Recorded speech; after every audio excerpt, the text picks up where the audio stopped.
All right, so we've got Laurie, Coventry, and Stacy Northam-Smith from the Division of Family Services in Sussex County. So welcome, ladies. Thank you so much for joining us. Thank you. So Laurie, I know I kind of given some specific questions, but kind of our overall, my overall topic more or less is DFS, the different division, the different units within the division and how a case kind of transfers from one division to the other and kind of what each division is responsible for more or less. So it's kind of a DFS, but then ending with permanency and sort of an overview of the permanency unit. So I'll kind of start with you, Laurie, if that's all right. So tell us about, I guess I kind of want to start maybe with the hotline report. Like, how does DFS know, how does a case come to DFS? Well, we do receive our cases through a hotline report, and I'm going to defer, actually, if you don't mind, the first 7 questions, I believe. Stacy would probably, with the investigation experience that she has and the, treatment aspect of it, and then I'll just pick it up from permanency, which is, my hotspot. So your bread and butter. Perfect. Then Stacy, how about you? Can you tell us about what happens when we get to when a hotline report comes in? Well, hotline reports can come from a variety of different people. They can either be by phone or on the portal. Any citizen is basically a mandated reporter. I mean, it's not necessarily professionals such as teachers, doctors, nurses, or, law enforcement. I mean, we get phone calls from everybody, neighbors, family, acquaintances, a variety of sources. And the hotline worker is going to ask a series of questions, not just who is it in reference to, an address, or those identifying things, but what's been going on? What have you witnessed? What do you know about the situation? They're going to ask if you have any knowledge of any drug usage or domestic violence. They're going to ask some of those other types of questions as well. They're going to ask what you feel needs to happen. They're also going to want to know, are there positive things or good things going on that you're aware of? They're going to want to know if you want follow-up information. I made a hotline report myself last week on a situation, and that was, those were some of the things that they asked me, and they followed up with, do you want to know what has happened with this, with this hotline call, whether it's been accepted or not?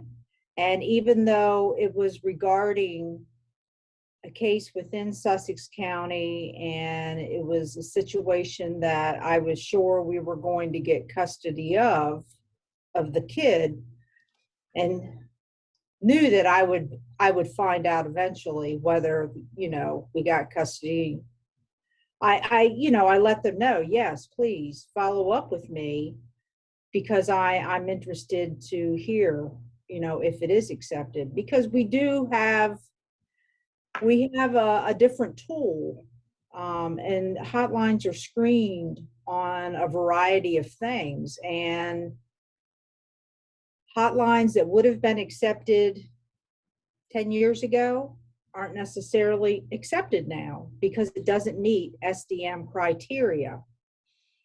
So a lot of the risk of types of things that we would have screened in because the supervisor or the hotline supervisors had that ability to look at the risk, according to the tool that we use now, it could be screened out. So they did. I mean, they followed up with me. They let me know that it was accepted and that it was, and I think they also let me know what the response was going to be, which is, I know, another question that we talked about. So. Yeah, actually, that's a good segue. If you just kind of want to answer that question, is tell us about the different tiers, the priorities, and what does that mean? Well, it used to be a case was either a a routine or an urgent. It was something that needed to be responded to within the first 24 hours, or it was something that the investigative worker could take up to 10 days. Now we have 3 P responses, P1s, 2s, and 3s. 1s and 2s are the more urgent situations. A P1 is something that needs to be responded to within the first 24 hours. Usually, and I mean, I will speak for Sussex, most everything is responded to as soon as it comes in. You know, we look at the history, we, do the search that we need to do, and we go ahead and make arrangements, for the worker to get going, get moving on this. There are times where, we do, especially if it's something that maybe comes in after hours and because of lack of staff, or there's just, yes, it's an urgent situation, but there's no need to send somebody out at 2 o'clock in the morning. It will be given a 24-hour response. P2s are 72-hour. So a worker has 3 days in order to go out and start their investigation. And the P3s, up to 10 days before they go out. That's not to say that if a supervisor is getting ready to assign a P3 case and they, maybe they know the history of the family, there's just something about the situation that's being reported that just, I need for you to go out sooner rather than later. We have that ability to kind of change things up and get workers out there sooner rather than later. Awesome. Stacy, can you give us kind of an example of each priority, just generic, like what's an example of a P1? A P1 would be where a child is at imminent risk. There is a safety factor here, now, right away. Say the police have gone out, they've done a raid on a house, and they have found very small children, and the parents are going to be, arrested and taken. There's nobody there for the children. So that's something that we need to move on quickly and immediately so that we can come up with a safety plan for the children. Or maybe it's a situation of sex abuse and the child is in the home with the alleged perpetrator of the sexual abuse. That would be an urgent situation. A P3 might be an older kid, teenager with marks. It's not a safe situation, but based on the age of the child, and maybe the marks aren't as serious, that's something that within 3 days that we need to be getting and moving on. P3s would be maybe everything else basically, but it's, a school's calling in and they're concerned about the condition of the home because maybe on, the kids on Zoom for school, and it didn't appear that the house in the background was very clean. There were, it looked to be very messy, and maybe there was somebody, an adult, that went across the screen in back of the child that maybe wasn't dressed appropriately. And seriously, we've had that over the past year and a half. So those are helpful examples that helps kind of paint a picture of when somebody makes a call, what do they look like? What do those calls look like? Yes. Awesome. So what type of database do you use, and how does the system work, and how do you track a family? Teach us about your system, your technology. Our database is called FOCUS, FOCUS, and it stands for Our Children's Ultimate Success. This replaced the FACTS, FACTS system that we had, gosh, like 20, 21 years. It started in 1995. I actually started before computers. I've been here that long. I mean, when I started, there were no computers. It was paper and pencil, and you handwrote your notes. And we had a master file system of 2 secretarial type positions that they kept paper cards as to when a family became active, when we closed, what if, you know, if they were to, you know, come back open. So we move ahead to Focus. That started in 2018. It's still a lot of trial and error with this system. It's not been real user friendly, but I think I speak for everybody when I say we're getting more comfortable with this system. For those of us that have been here for any length of time and we're very accustomed to facts, it was just a whole different ball game, a whole different way of doing business on the computer. But Focus is where we do a lot of our work. Our notes, where supervisors put conference notes in, the plans for child and care that we do when we have kids that are in custody. You know, everything is done in the computer. And if it's not in the computer, it never happened. I mean, that is one thing that you will hear a lot at DFS. Well, you know, if it's not there, it never happened. In other words, it's a trigger to our frontline workers. You've got to get your notes in, and you've got to make sure that the information is there, because something happens and your notes aren't there, then it never happened. Right. So it goes to show how important it is to have accurate information in the system, so that at any point, anybody can, within DFS, can pick this case up and read it and know what's going on. And now that we have staffing around the clock, when there are incidents that happen in the middle of the night, it's so incredibly helpful for that worker or that supervisor to be able to go in and see, well, the worker was just out there 2 days ago, and this is what was going on. And, you know, the worker didn't see any issues at that time, or the worker did see issues and put a safety plan in place. But it's not only a computer system that DFS uses, it's for the entire department. So YRS, PBH, we're all using Focus. I mean, the work that we each do in Focus is different.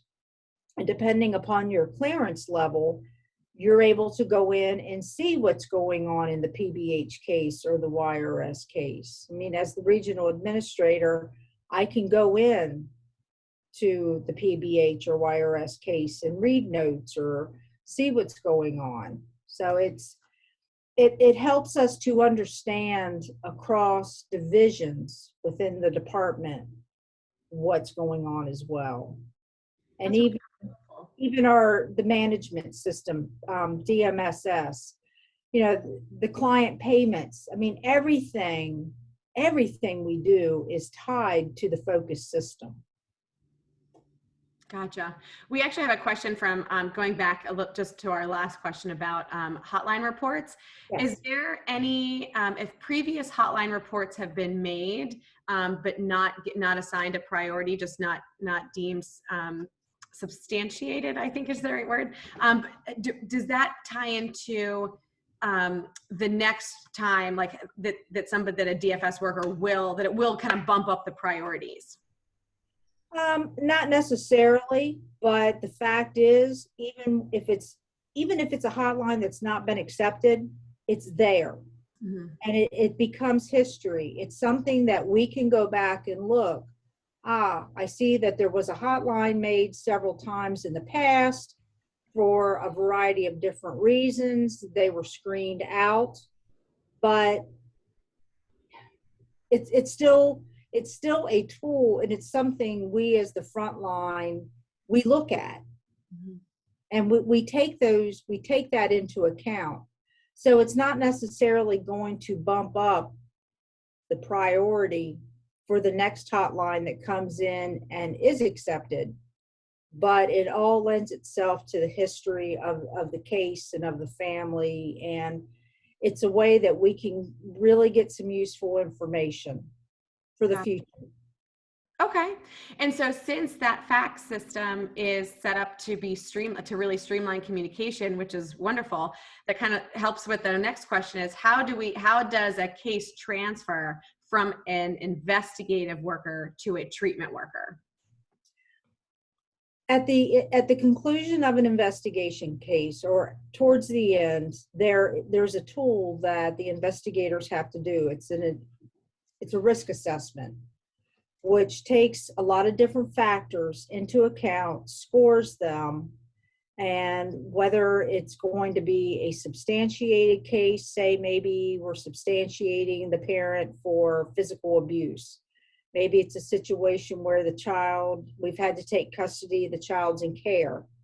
Those are things that are taken into account when we're getting ready to make the determination whether we're going to transfer it to treatment or not. I mean, obviously, when we have custody of a kid, that's an automatic. That case is going to automatically go to treatment. But the other cases, even when it's maybe a substantiated situation of abuse, they're not necessarily going to go to treatment.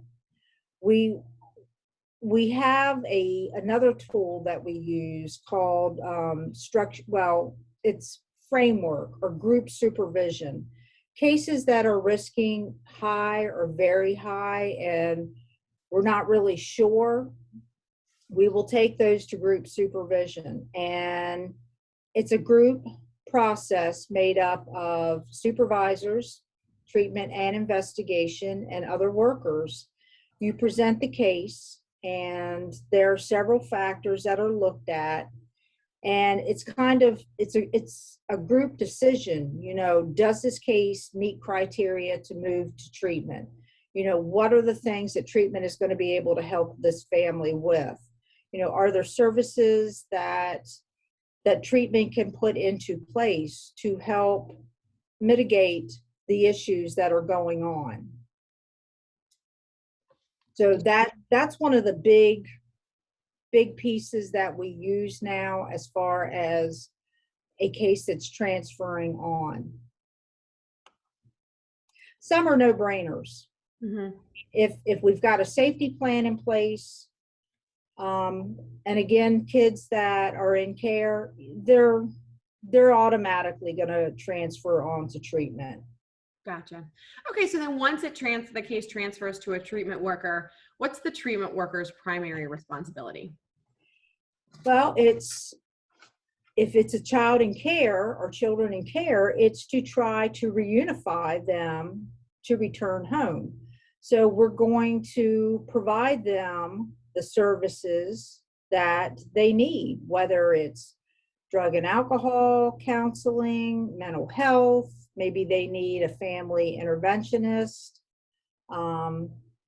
maybe it's hooking them up with strengthening families. I mean, it's a variety of different things. And, the treatment worker also has some tools, the FSNG, and that's what populates what needs to be on a case plan or a family service plan.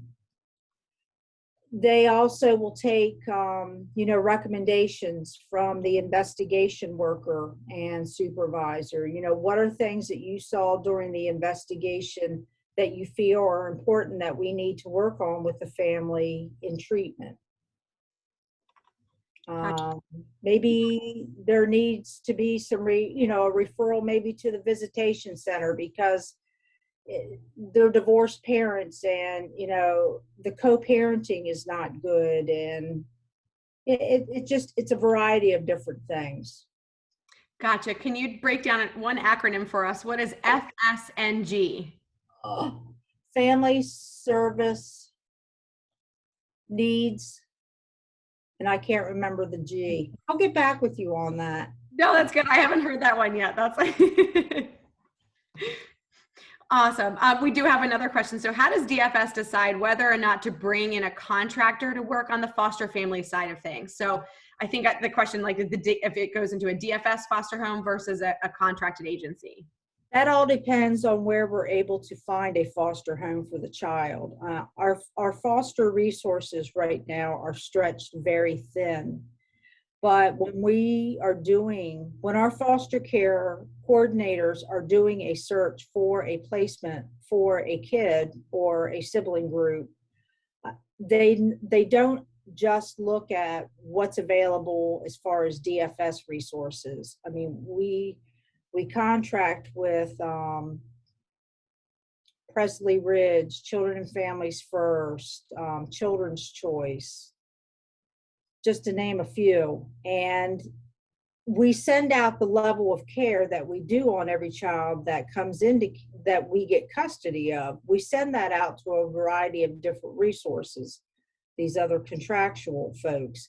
And if they feel that they have a home that would be a good match and they have an opening, they will let us know. You know, Mr. and Mrs. Smith over in Laurel, you know, they have an opening in their foster home. You know, we feel that it would be a good match. And, you know, we've discussed with them, you know, the behaviors of the child and, you know, what's going on. So that's how we then have a contract or contractual worker enter the picture. Gotcha. So it's about availability. That makes sense. Yes. Okay. Great. So what services are available to families going through the reunification process? I know you named a few. I'm thinking about like going down a case plan. Kind of how are case plans generated, and how do you determine, or how does the treatment worker determine different providers? Well, some of it may start at the investigation piece. Maybe it's there's substance abuse, and the investigation worker hooked the family up with services at, well, it's not Connections anymore, but with what used to be Connections. You know, that we're going to pull that over, and the treatment worker is not going to change directions during the course. You know, if it's somebody that the family's already working with, they're going to continue that relationship. If we're looking at having, say, Dr. Zingaro take care of what he does with families, the mental health piece of it, you know, sometimes his report will give some recommendations. And we look at the services that we not only contract with, but who's local to that family. You know, maybe the case is down here, but the parent is temporarily up in Newcastle County because they're in inpatient AOD treatment, drug and alcohol treatment. So we're going to probably look to services up there so it's more convenient for the family. But the family interventionist, again, I mean, we have contracts with various agencies, Children's Choice, New Behavioral. I know that those are a couple.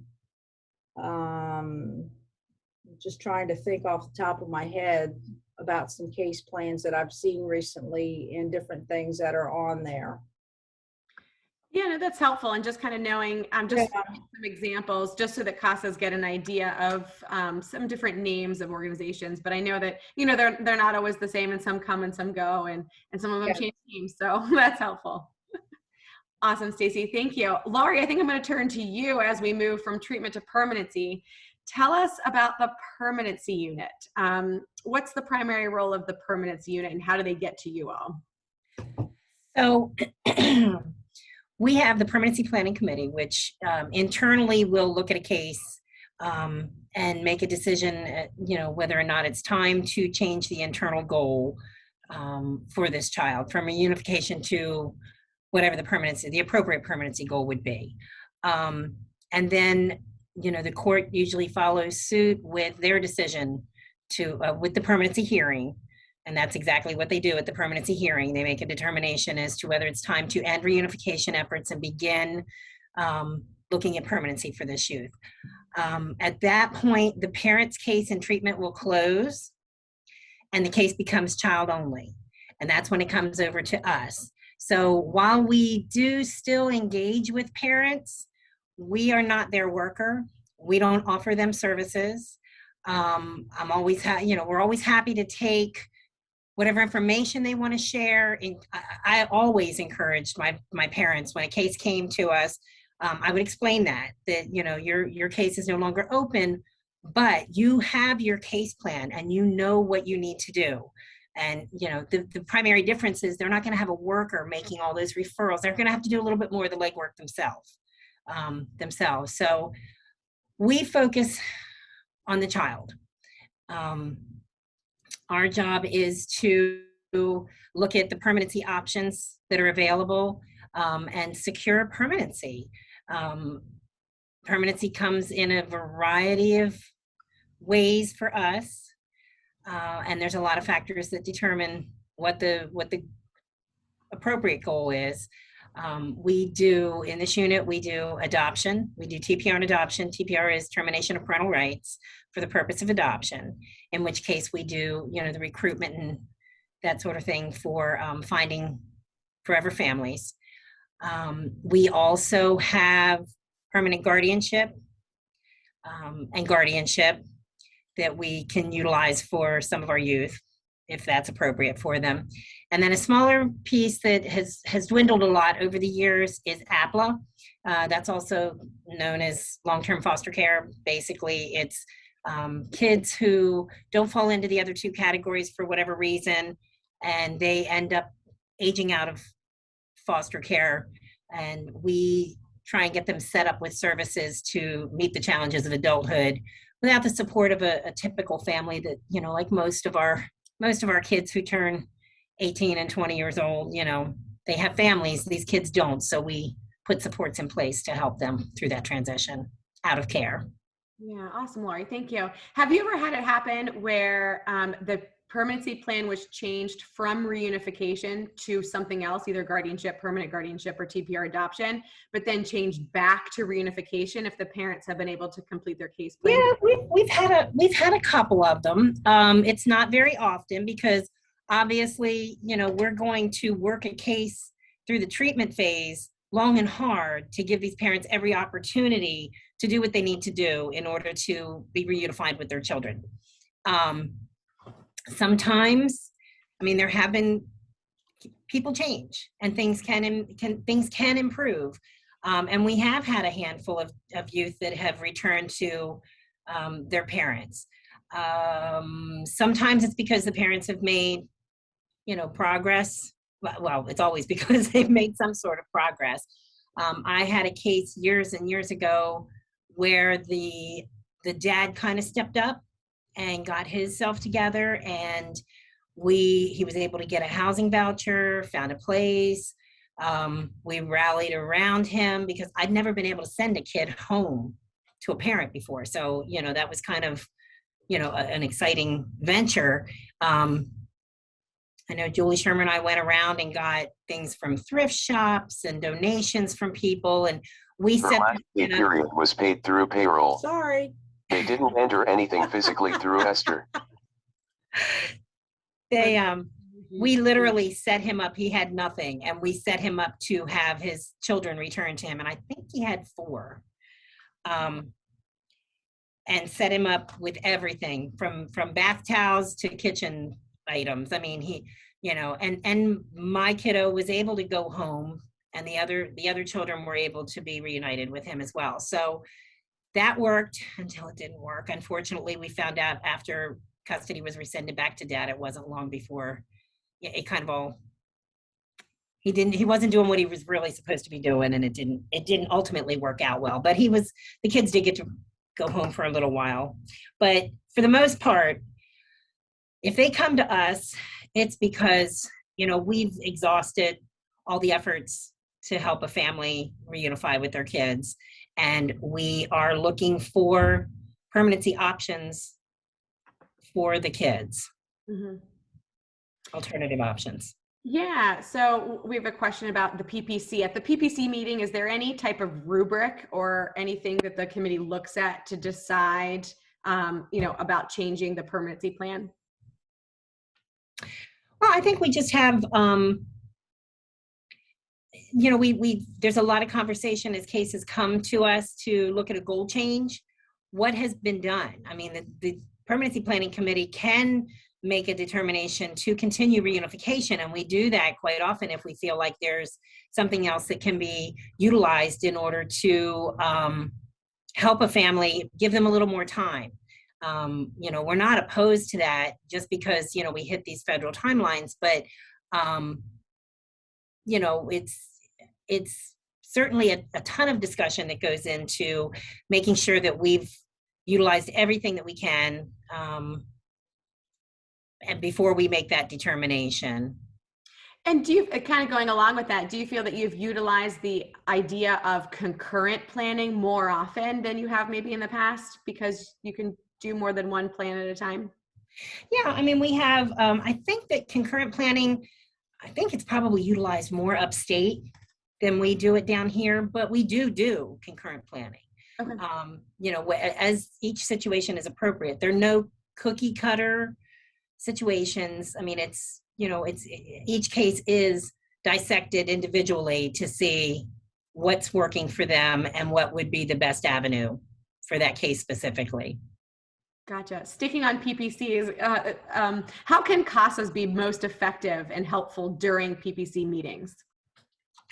CASAs are expected, and we hope that they are able to give us their input, their insight.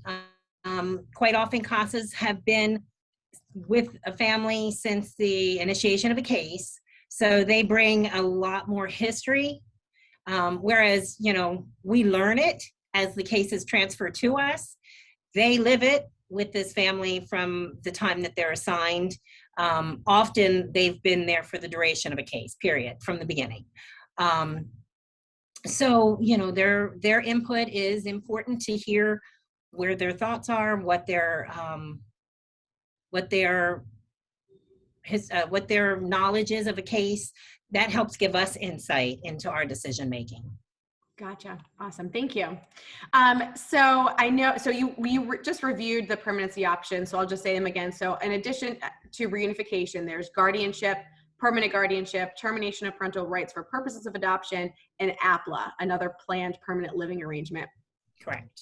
All right, good. So I know I've worked with you on a few cases where a potential resource was deciding between guardianship, permanent guardianship, or adoption, and they weren't quite sure which of those three permanency options would work for them. Can you describe how you would approach a situation like that in terms of explaining to them what options were best for the child and for that family? Yeah, I think that, again, it's case by case, but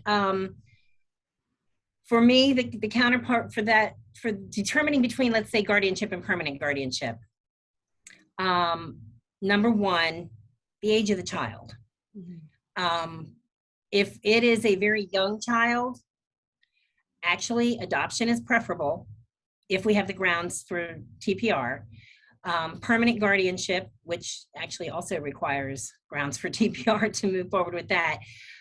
Those two options are the most permanent forms of permanency. Standard guardianship, especially for little guys, the caveat to that is that if we grant guardianship, a biological parent can continue to take that guardian in and out of court as many times as they wish to try and get custody rescinded back to them. Have you seen that happen in your experience quite a bit? It wasn't my case, but I do know of a case that I believe was out of Seaford where that happened, where a guardianship was granted to I can't recall if it was actually a grandparent or if it was like a pseudo grandparent, like a kinship kind of thing. But they missed a hearing. Like the parents kept going in and filing, and they missed a hearing. And when they missed the hearing, custody was rescinded back to the parent that we had removed the child from because of concerns. And within a couple years, that child was back in care again. So all that could have been avoided, because with a permanent guardianship, they can't do that. I mean, a permanent guardianship is literally like a step below adoption. Rights are not terminated. A birth certificate is not issued in an adoptive name. That's the two big pieces of difference. Okay. So permanent guardianship. Oh, sorry. I don't know if pieces of difference is actually an appropriate phrase, but those are the two primary differences. Sure. So really having permanent guardianship protects the guardian from the biological parents filing court documents to drag on the That's one of the benefits. The other benefit is with our children who are adopted, they may qualify for an adoption subsidy. Let's face it, raising kids costs money. And with an adoption, that child may, based on their needs, each one is individual in the assessment of whether or not it's available and what the amount would be.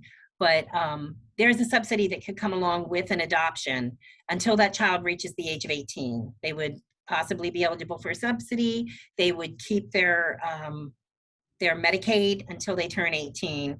And they would also, based on, they would qualify for post-adopt services? Post-adopt services, yeah, thanks. Those same things can be available and usually are preferable for permanent guardianship. Permanent guardians need to go through the same process as an adoptive parent. We would refer them to classes. They would take a series of classes with one of our contract agencies. They would have to have a home study done, and it is the same home study. I mean, and they're very invasive. I mean, you're talking about taking the parental rights, the parenting rights to a child. So, it's a very detailed process to get a home study completed.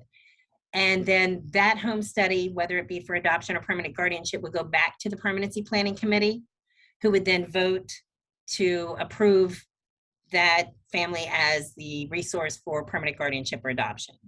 And permanent guardianship, in my opinion, with the majority of cases I've had, is the way to go especially if they're young. Yeah. And would you do permanent guardianship versus adoption if for some reason you wanted to maintain the legal parental rights? If you wanted to maintain them? Like I'm thinking, like I had a case where it was a family member that was considering permanent guardianship, and the family member did not want to divide the family, if that makes sense. Yeah, I mean, for personal reasons in a situation like that, I can see where that might be, a better alternative, especially if it's, within the same family grouping. Visitation can be determined, in adoption can be determined by the adoptive parent. It's not factored into the petition. There is nothing that says that they must. Typically, especially if it is a foster parent that has adopted, we would have hoped that if the parent was appropriate, they've been able to maintain some sort of a relationship which would allow for some ongoing connection with a parent, or and we've had situations where biological grandparents, the parents weren't appropriate, but the grandparents or aunts and uncles were, and they maintained a relationship with an adoptive family afterward, going to birthday parties, having visits, that sort of thing. Mm-hmm. Laurie, can I back up to what you said a couple minutes ago about the age of the child? When say you've got little kids where there are grounds to terminate parental rights, did you say that you prefer adoption over permanent guardianship or permanent guardianship over adoption? I missed that one. Adoption over okay. All others. I mean, that's the most strongest. Strongest is not the right word, I guess, but.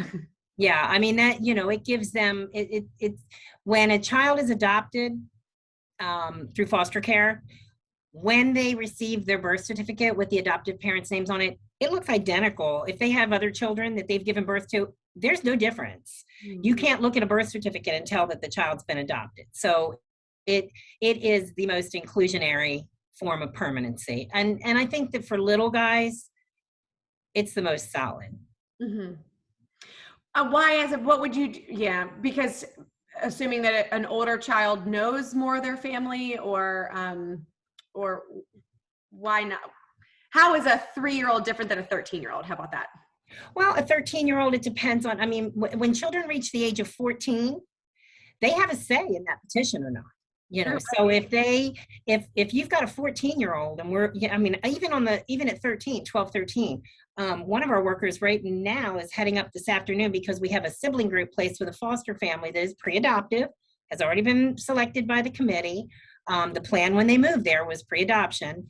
The boy is 13, and he's kind of like, you know, it's a big deal. I mean, you know, some kids have trouble with loyalty, you know, because by agreeing to do this, am I being disloyal to my mom and dad, my birth parents, even if there's no communication there? There's still, it's just an emotional loyalty. So, you know, we have to work with those kids extra hard to make sure that this is what they want to do, because they will sign their own document in the petition at 14. That's how it moves forward if you're over the age of 14. Yes, and that's for guardianship, permanent guardianship, and adoption, right? Correct. For all three. Yeah, cool. All right, so what resources are available for families that go into permanent guardianship and adoption? So again, as I said, they keep their Medicaid until the youth reaches the age of 18. They will possibly be eligible for a subsidy, and that's based on needs. Special needs for kids in foster care would be over the age of 8, racial composition, sibling groups who are adopted together, and that's like adopted at the same time. We've had families where they had 2 kids who were siblings, but they were on different timelines. So that doesn't qualify. They have to come in and be adopted as a sibling group at the same time. Medical or mental health issues, you know, those are all qualifiers for possible subsidies.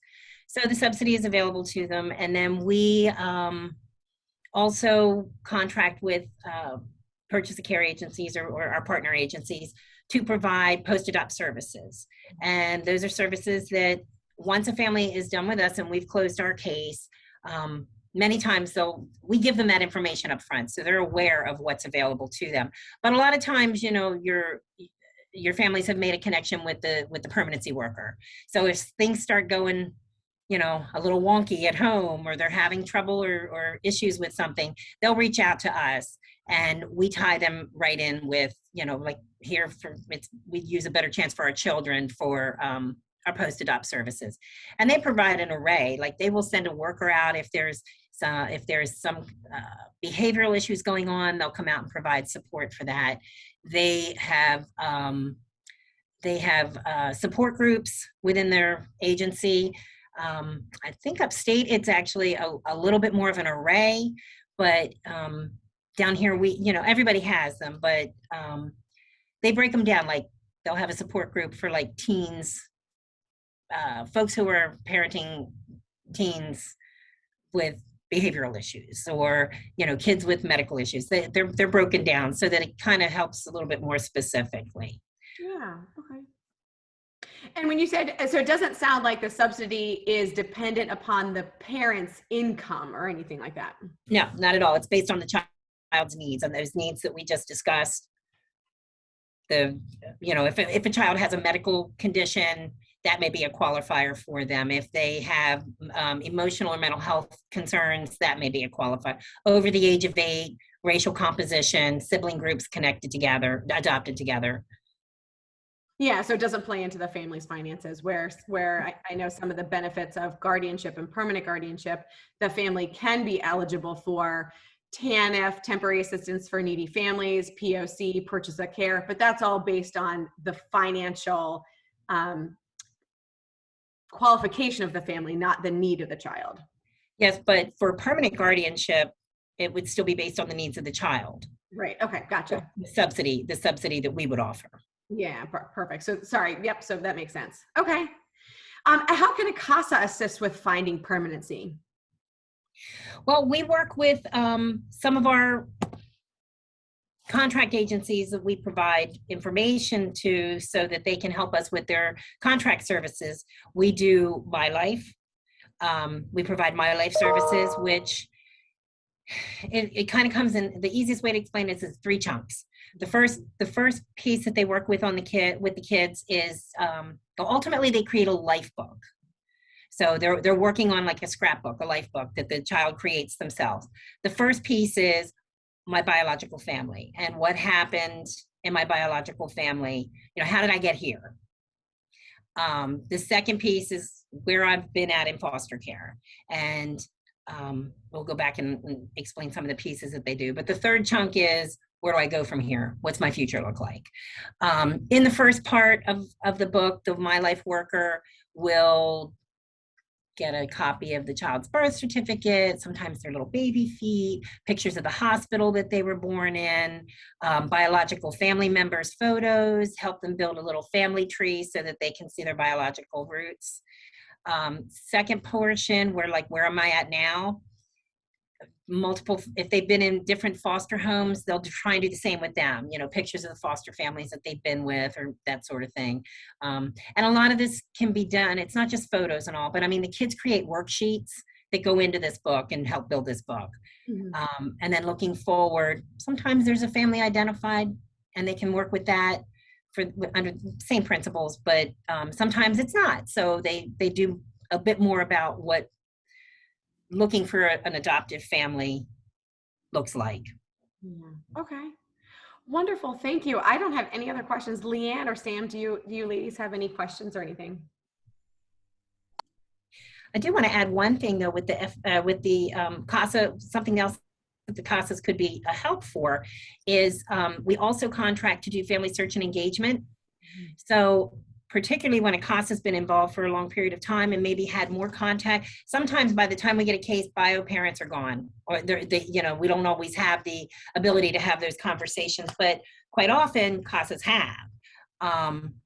So early on, taking good notes on their part to anything that parents might give in regards to family information, biological family members, you know, if they mention, oh, I've got relatives that live out in Idaho, I haven't talked to them. And that's good for us to know because, you know, family search and engagement workers, that's what they do. They dig to see, have we turned over every bush for a family?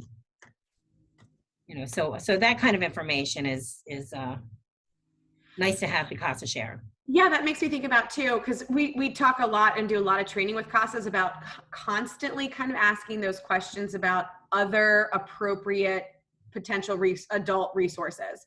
And I'm thinking too about in the beginning when maybe the investigation worker goes through, maybe they have a team decision-making meeting or something, and maybe there's a grandparent that is present, but at the time not able to be a resource.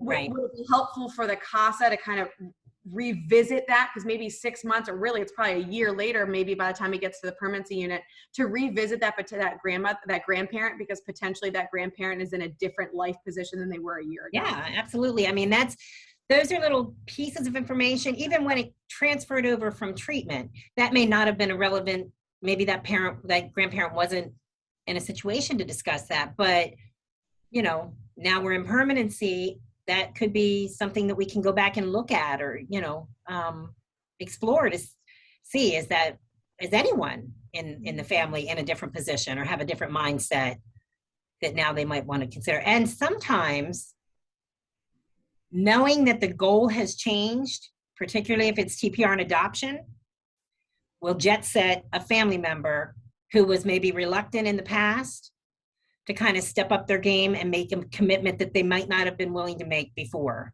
That's yeah. The downside to that is biological parents will sometimes throw every damn person in the world into the ring at the final hour, which really just delays permanency for the kids. unless there's somebody who's appropriate. Quite often when they do that, it's not always folks that are appropriate. It's just, you know, last ditch efforts to try and find anybody willing to step forward. But we'll look at them. Mm-hmm. How often are, and I'm thinking older kids, but how often are kids helpful in identifying potential permanent resources? They can be, you know, I mean, I had one young man who I worked with. He was my client. His sister was a Kent County kid. But I would do all their visits together and stuff. So I built a relationship with her as well. And literally a year and a half in the middle of a conversation, she pipes up about Uncle David. And I had looked at other relatives that I had known about, and I was like, Uncle David, hold on. I never heard of Uncle David. Well, Uncle David, their father was deceased, and he was a half brother that they didn't really grow up with, but they kind of knew. She had just aged out, I think, and she was working with Uncle David to help her buy a car. Okay. So Uncle David never came up on the radar until she was looking to buy a car, and he worked at a dealership. So as it turned out, I mean, that worked out favorably for my kiddo, because we were able to work with he and his fiance, and they ended up taking guardianship of him. Gotcha. So it seems like we kind of always need to pay attention to the name, you know, different people that especially kids talk about, and ask questions about who is that person? Yeah. How are they related? May not be the right word to use, because it may not be a biological relation necessarily. Because I do know sometimes I'm thinking, you know, just trying to find some permanent options. But yeah, listening to, you know, who are these folks? And who kids might have had any kind of a relationship with. I mean, we've had families that have come forward that was the kid's soccer coach. Mm-hmm. You know, I mean, so I mean, we'll look at any viable option. It's preferential if the kid already has a connection to them. Right. So, and that's true at the back end as well as the front end. I mean, we really need to be creative in trying to find resources for kids, and not just stop at, you know, relatives or extended relatives, but, you know, who's important in the child's life has been. We had a case with high needs, 2 boys, high needs with a chromosomal disorder, very, very high needs. There was a sibling group of 3. The sister was a little bit older. She did not have this chromosomal issue that we knew about at the time. She does have a mild later after adoption, but turns out that those 2 boys each had a teacher at their special needs school step up, and it ended in adoption for both of them being adopted by a teacher. After the 2 boys were adopted, I was working with the sister, and another teacher in the building who knew these other families and the boys, and her heart was just, you know, she and her husband talked about it. They reached out to me because they knew that she was kind of left out there in the cold. So a 3rd teacher in the school adopted the sister, and they all just kind of created their own little family. Yeah. And I love it. And I love kind of just in our experience in child welfare, as we just stay here longer and longer, our definition of family just kind of continues to change. And I love it, because we don't have, it's not so concrete anymore. You know, we're a little more abstract. Absolutely. Yeah. Laurie, last question now that I think about it. Can you describe relational permanency? That's not what you call it. I can't think of the term right this second. When it's not necessarily a relational permanency and some other permanency. You talking about kinship? Yeah, but I'm thinking when the potential resource is not a biological relative. Fictive kin? No. Oh, well, never mind. I'll think of it as soon as we're done. But just having the child, you know, identify, even if it's not somebody who can take guardianship or adoption, like the legal permanency, but just take some time. Maybe they have visits on weekends or something like that, when they're not stepping forward. Yeah, we've had more than a few of those, and the as I said earlier, if a biological family member who maybe isn't in a position, one comes to mind, grandparents were already raising 2 of the grandchildren, and then mom got pregnant again. Mm-hmm. And it was a very toxic situation with mom and dad and a lot of drug use. And it was, that case kind of expedited to permanency pretty quickly because, they'd been down this road several times. But in that case, the grandparents were able to build a really strong relationship with the foster parents at the time. But they still, I talk to foster mom periodically, adoptive mom periodically, and they come to birthday parties, they all have barbecues together, and it's the grandparents and the 2 older siblings and the little guy in this adoptive family. But they just, family, again, it's the definition of family, what surrounds a child. Yeah, cool. Awesome, Stacy and Laurie, thank you so much. I think those are all the questions I have for you. I definitely appreciate your time. Of course. Thanks for having us. Thank you.